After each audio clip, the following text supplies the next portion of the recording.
One of the comments I get most often is, I just want the prep part to be done faster. If that sounds familiar, then this is for you, because today I'm sharing my top kitchen tools that will save you time. And who doesn't want to save more time in the kitchen? While these are not in any particular order or ranking, I am saving the best for last, so make sure you stay till the end for that.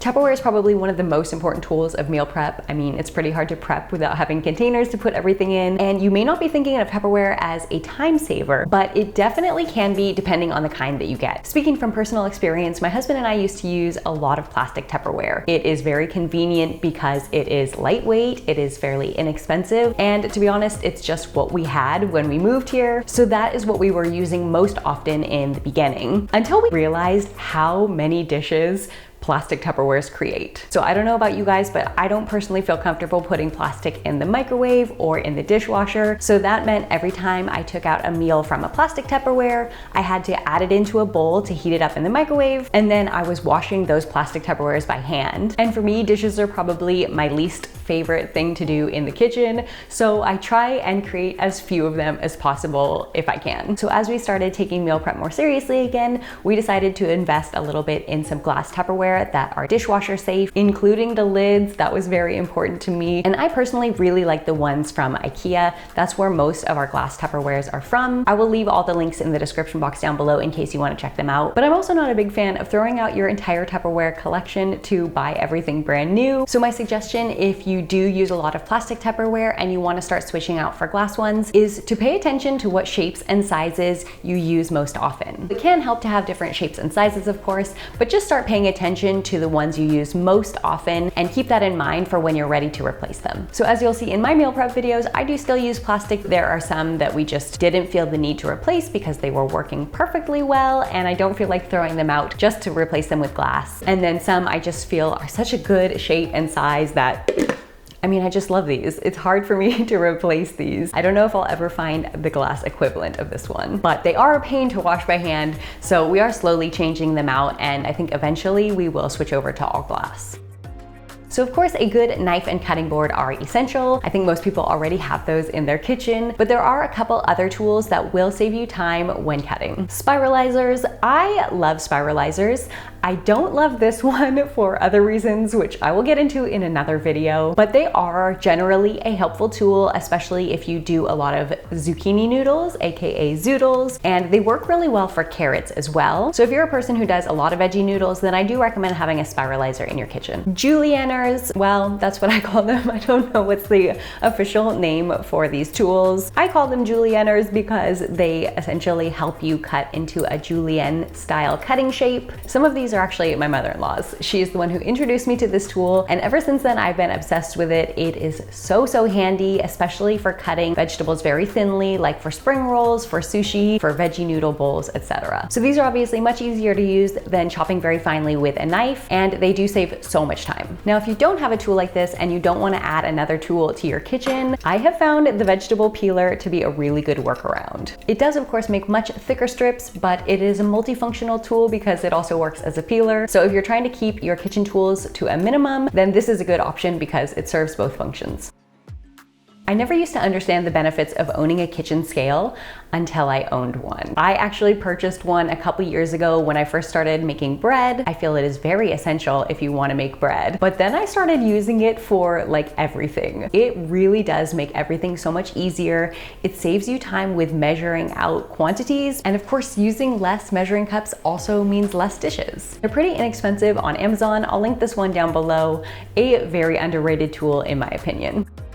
As someone who has owned a lot of blenders, I can definitely say that as soon as I got a Vitamix, I noticed how much time it saved. Personally, I blend a lot of nuts, especially things like cashews, and I make a lot of hummus. And those things used to take a very long time in the blender. They didn't always come out smooth. And so switching to the Vitamix, I have noticed it just is a lot faster and a lot more efficient. Now, it doesn't need to be a Vitamix. I think there are a lot of other really good high-speed blender brands. In fact, if anybody has one to recommend, let us know in the comments down below. below. But if you are in the market for a new blender and you are interested in the Vitamix, I would highly recommend the model that I purchased, if not for any other reason than the fact that it comes with the smoothie cups. I use these maybe even more often than the big jug. And for the model I have, you can also add the food processor attachment, which I will talk about later. And one way that I saved a little bit of money with my Vitamix is to buy a refurbished one. Now, refurbished basically just means used, but Vitamix goes through and services everything on the blender before putting it up for sale again, and they actually give you a new pitcher, so this part is not used. But it is less expensive than buying a brand new one, and honestly, it works perfectly well. No one would even know that it is a refurbished one. So that is my recommendation if you are in the market for a Vitamix. But like I said, there are plenty of other brands, and if anybody has one to recommend, let us know in the comments below.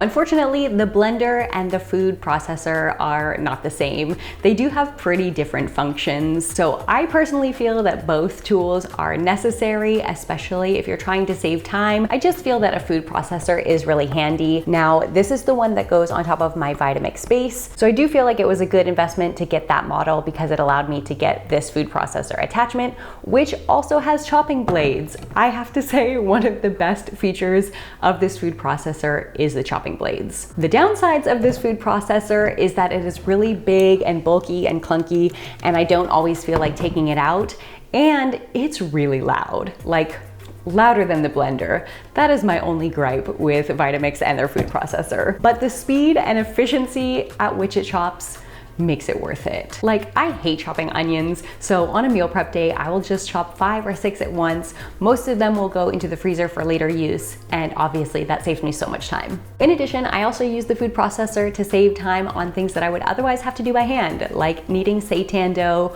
or chopping nuts and dates for energy balls, or making big batches of no tuna chickpea salad. So yes, not only does it save time, but it also saves me energy and effort. Now, if a Vitamix is too much of an investment at this time, this is my budget-friendly option that I used to use all the time and I still do use for smaller batches. This little tool, it's actually an immersion blender slash mini chopper. This is so inexpensive and so handy. Before I had the Vitamix food processor, I would always use this. It's just inconvenient because it's small batches, but if you are only making food for 1 or 2 people, this can actually work quite well for that. It is a very powerful chopper. I used to make a lot of things you can probably see in my other meal prep videos. I've used this many times before. And like I said, it comes also with this immersion blender. I don't use the immersion blender as often as a regular blender, but it is nice in winter when I'm making a lot of soups and stews. If you have something on the stovetop, it's much easier to immersion blend a big pot than it is to pour everything into a blender jug. So I do use this on occasion